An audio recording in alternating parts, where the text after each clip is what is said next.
जय हिंद दोस्तों, welcome to my YouTube channel IGK free class. आज की वीडियो में हम बीएड एग्जाम के पेपर टू जो है फर्स्ट ईयर का पेपर है। पेपर टू में हम लोग समसामयिक भारत और शिक्षा के बारे में पढ़ते हैं। इंग्लिश में कंटेम्प्रोरी इंडिया एंड एजुकेशन के बारे में पढ़ते हैं।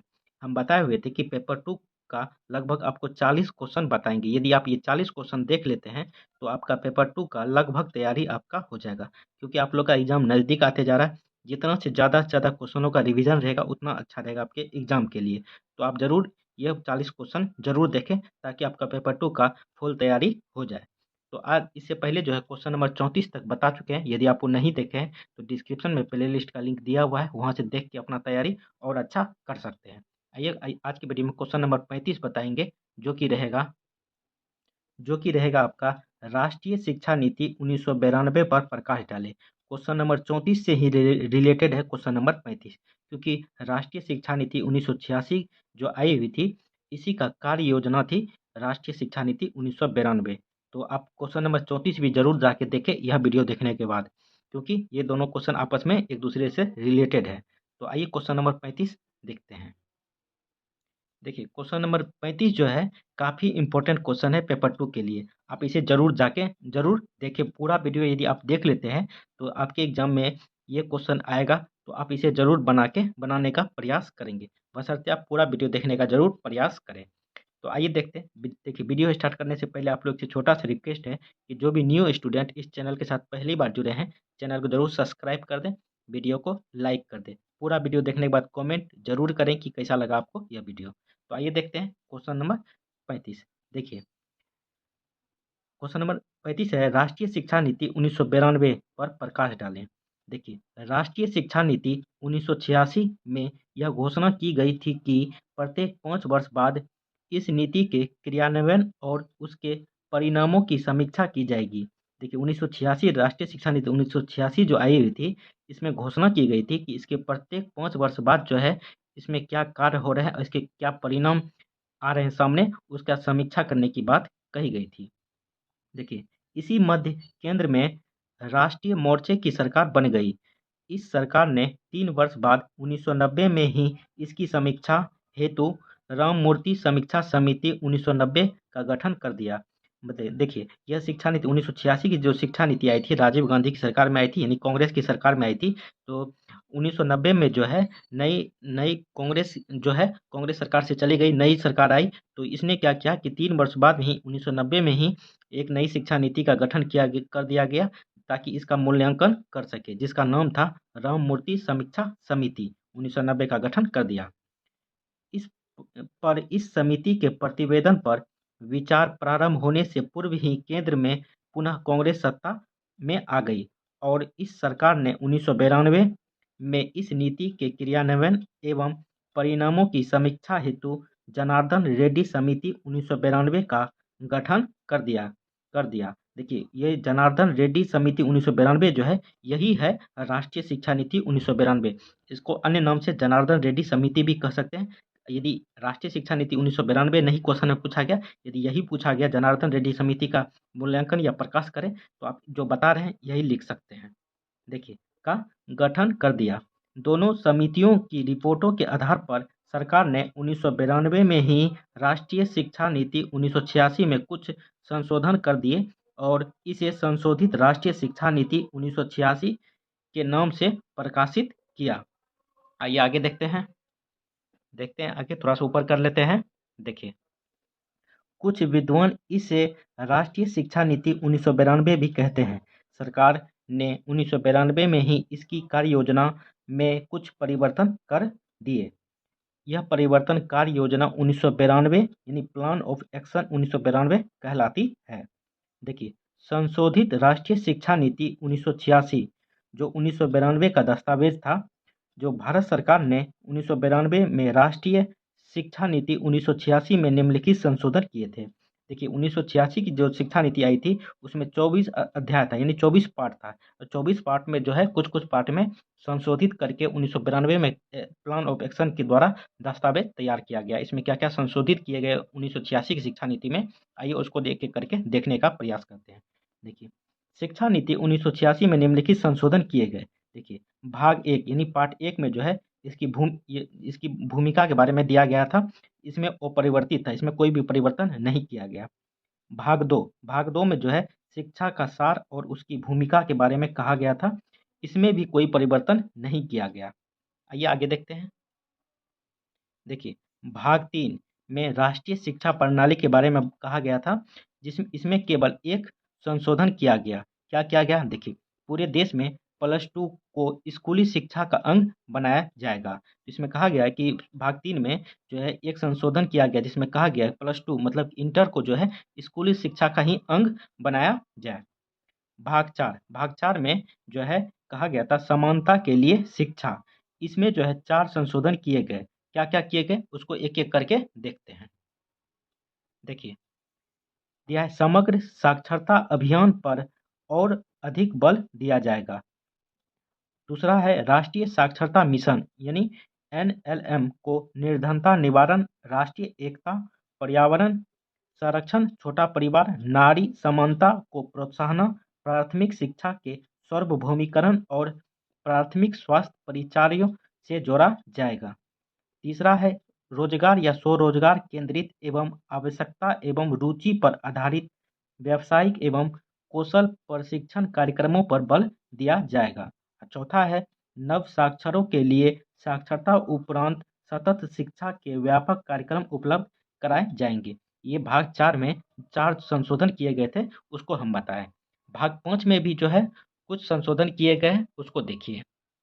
देखिए, भाग 5 में जो है 1986 की शिक्षा नीति में दिया गया था विभिन्न स्तरों पर शिक्षा का पुनर्गठन। देखिए, शिशुओं की देखभाल और विज्ञान में 7 संशोधन किए गए जो निम्न हैं। तो 7 संशोधन क्या-क्या है उसको देखते हैं। देखिए, पहला है ब्लैक बोर्ड योजना के अंतर्गत प्रत्येक प्राथमिक विद्यालय में कम से कम 3 बड़े कमरों और 3 शिक्षकों की व्यवस्था की जाएगी। दूसरा है भविष्य में प्राथमिक स्कूलों में नियुक्त होने वाले शिक्षकों में 50% महिलाएं होगी। तीसरा है ब्लैक बोर्ड योजना को उच्च प्राथमिक विद्यालयों में भी लागू किया जाएगा। चौथा है शाला त्यागी बच्चों, स्कूल रहित क्षेत्रों के बच्चों तथा दिवा स्कूल जाने में असमर्थ कामकाजी बच्चों तथा लड़कियों के लिए अनौपचारिक शिक्षा के कार्यक्रम का सुदृढ़ एवं विस्तृत किया जाएगा। 5वां में जो है आइए उसको देखते हैं। देखिए, 5वां में है कि 21वीं शताब्दी में प्रवेश से पूर्व 14 वर्ष की आयु वाले समस्त बच्चों को संतोषजनक गुणवत्ता वाली निःशुल्क तथा अनिवार्य शिक्षा उपलब्ध कराने के उद्देश्यों को प्राप्त करने के लिए एक राष्ट्रीय मिशन चलाया जाएगा। छठा है माध्यमिक शिक्षा में लड़कियों, अनुसूचित जाति एवं जनजाति के बच्चों के नामांकन विशेषकर विज्ञान, वाणिज्य तथा व्यावसायिक धाराओं पर बल दिया जाएगा। 7वां है अधिक से अधिक माध्यमिक शिक्षा संस्थाओं में कंप्यूटर साक्षरता की सुविधा उपलब्ध कराई जाएगी। 8वां है संस्कृत तथा अन्य प्राचीन भाषाओं के शिक्षण, अध्ययन तथा अनुसंधान को सुधारने तथा प्रोत्साहन देने के लिए एक स्वायत्त आयोग का स्थापित किया जाएगा। आयोग जो है स्थापित किया जाएगा। 9वां है मुक्त अधिगम प्रणाली को सशक्त बनाया जाएगा। जो मुक्त ओपन एजुकेशन है उसको जो है सशक्त बनाया जाएगा। 10वां है परीक्षण तथा मापन में सुधार लाने के लिए राष्ट्रीय मूल्यांकन संगठन गठित किया जाएगा। आइए आगे देखते हैं। देखिए, भाग 5 में देख लिए, भाग 6 देखते हैं। भाग 6 में दिया गया था तकनीकी एवं प्रबंध शिक्षा के बारे में कहा गया। इसमें जो है इसमें केवल एक संशोधन निम्न प्रकार किया गया है। देखिए, अखिल भारतीय तकनीकी शिक्षा परिषद यानी ACTE को और अधिक सुदृढ़ किया जाएगा। 1992 यानी प्लान ऑफ एक्शन में ये चीज़ का संशोधन करके बताया गया था। भाग 7 में जो है आपका शिक्षा व्यवस्था को कारगर बनाना, ये चीज़ कहा गया था भाग 7 में। इसमें जो है कोई संशोधन नहीं किया गया है। भाग 8 में जो है जिसमें कहा गया है कि शिक्षा की विषय वस्तु और प्रक्रिया का नया मोड़ देना के बारे में बात कही गई है। इसमें जो है 2 संशोधन किए गए थे। क्या-क्या 2 संशोधन किए गए? आइए उसको देखते हैं। देखिए, पहला जो है प्राथमिक एवं माध्यमिक शिक्षा में जनसंख्या शिक्षा पर विशेष बल दिया जाएगा। दूसरा जो है परीक्षा संस्थाओं के दिशा निर्देश हेतु परीक्षा सुधार प्रारूप तैयार किया जाएगा। भाग 9 में जो है शिक्षक के बारे में कहा गया, इसमें कोई संशोधन नहीं किया गया है। भाग 10 में जो है शिक्षा का प्रबंध के बारे में कहा गया था, इसमें जो है प्रशासनिक प्राधिकरण की तरह शैक्षिक प्राधिकरण की स्थापना राष्ट्रीय तथा राज्य स्तर पर की जाएगी। 8वीं पंचवर्षीय योजना के दौरान तथा उसके बाद शिक्षा पर व्यय राष्ट्रीय आय के 6% से अधिक होना सुनिश्चित किया जाएगा। मतलब कि जितना जीडीपी है उसका 6% जो है शिक्षा पे खर्च किया जाएगा, इसमें कहा गया था। भाग 11 में क्या कहा गया था, आइए उसको देखते हैं। देखिए भाग 11 में जो है संसाधन और समीक्षा के बारे में कहा गया है, इसका जो है कोई संशोधन इसमें नहीं किया गया था। भाग 12 में जो है इसमें कोई संशोधन नहीं किया गया था। भाग 12 में भी कोई संशोधन नहीं किया गया था। देखिए नवीन राष्ट्रीय शिक्षा नीति 1986 के खंड 3 में राष्ट्रीय राष्ट्रीय शिक्षा प्रणाली की अवधारणा को स्पष्ट किया गया है। इसमें खंड 3 में जो नई शिक्षा नीति 1986 में आई थी, इसके खंड 3 में राष्ट्रीय शिक्षा प्रणाली की अवधारणा को जो है स्पष्ट किया गया है। इस खंड के संपूर्ण सार को 1992 में किए गए संशोधन के साथ अग्रवत प्रस्तुत किया जा रहा है। देखिए क्या-क्या किया गया है इसमें, आइए उसको देखते हैं। देखिए राष्ट्रीय शिक्षा प्रणाली का प्रत्यय यह इंगित करता है कि एक निश्चित स्तर तक सभी छात्रों की पहुंच जाति, मत, स्थान अथवा लिंग के भेदभाव के बिना गुणवत्तापूर्ण शिक्षा की ओर होनी चाहिए। इस दिशा में सरकार समान स्कूल प्रणाली यानी कॉमन स्कूल सिस्टम, आपको आगे आने वाले क्वेश्चन में हम बताएंगे कॉमन स्कूल सिस्टम क्या होता है उसके बारे में बताएंगे। आप इतना ये समझ लीजिए ये शब्द आया हुआ है की दिशा में प्रभावी कदम उठाएगी। राष्ट्रीय शिक्षा प्रणाली में निहित एक समान शिक्षा संरचना यानी कि मैट्रिक, इंटर, ऑनर्स में 5 वर्ष की प्राथमिक शिक्षा एवं 3 वर्ष की उच्च प्राथमिक शिक्षा के साथ 2 वर्ष की हाई स्कूल की शिक्षा निहित होगी तथा देश में +2 स्तर को स्कूल शिक्षा के अंग के रूप में स्वीकार करने के प्रयास होंगे।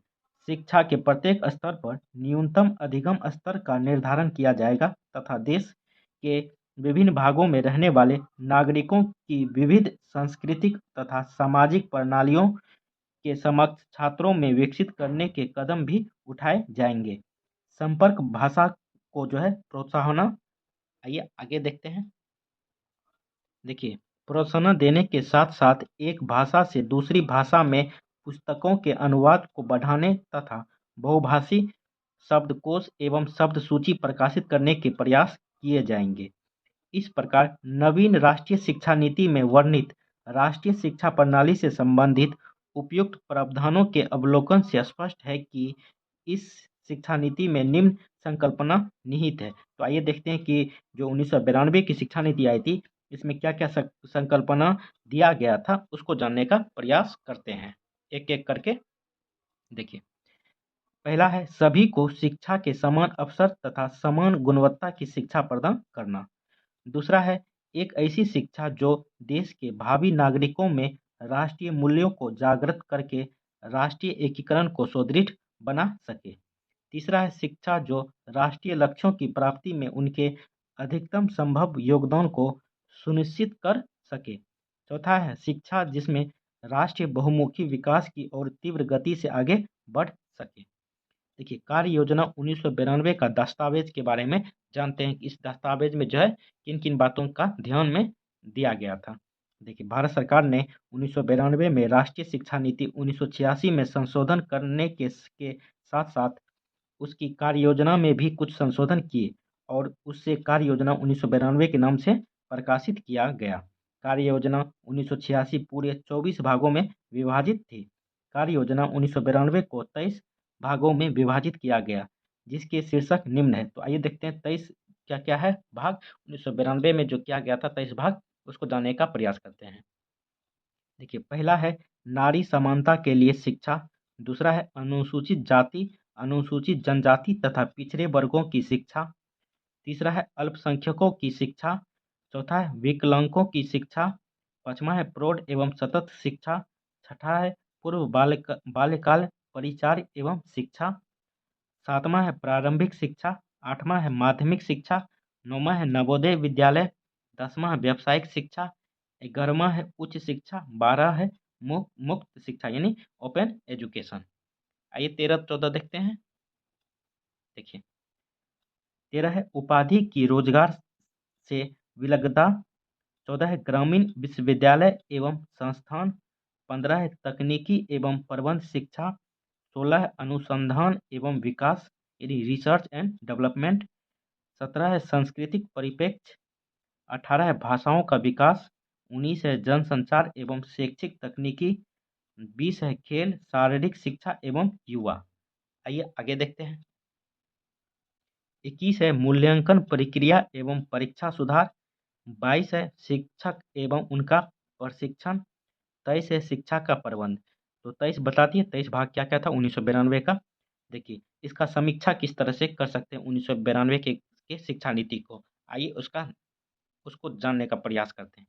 देखिए कार्य योजना 1992 के अवलोकन से पता चलता है कि यह 1986 की कार्य योजना से पर्याप्त रूप से समानता रखती है। इस संशोधित कार्य योजना में नई शिक्षा नीति को और अधिक परिमार्जित करने के प्रयास किए गए हैं। कुछ शीर्षकों को क्रम परिवर्तन करके तथा कुछ शीर्षकों की भाषा में कुछ बदलाव करके प्रस्तुत किया गया है। इसके साथ एक समस्या यह भी थी कि यह केवल एक पुनरीक्षण समिति थी, मतलब कि 1986 की जो है यह पुनरीक्षण समिति कही जा सकती है। 1992 की जो प्लान ऑफ एक्शन थी, जिसका कार्य नई शिक्षा नीति तथा राममूर्ति समिति के प्रतिवेदन को नए परिप्रेक्ष्यों में समीक्षा मात्र करना था। अतः इस समिति से भारत की शिक्षा व्यवस्था के लिए किसी नवीन योजना अथवा किसी महत्वपूर्ण परिवर्तन की आशा नहीं थी। इस समिति ने अपने दायित्व को भली प्रकार निभाते हुए ऐसी अनेक संतुतियां की जिन्होंने आगे की शिक्षा को लाभान्वित किया, परंतु कुछ कुल मिलाकर श्रेष्ठ परिणाम फिर भी प्राप्त न हो सके। आइए आगे देखते हैं। देखिए परंतु इस शिक्षा नीति 1992 का इतना लाभ तो अवश्य हुआ कि देश में आधुनिक सूचना तकनीकी में तीव्र गति से विकास हुआ, किंतु इस विकास में मानवता, स्नेह, प्रेम, सहानुभूति, परदुद ख खकातारता, संवेदनशीलता, विद्वता, चिंतन, मौलिकता आदि सब कहीं खो गए हैं।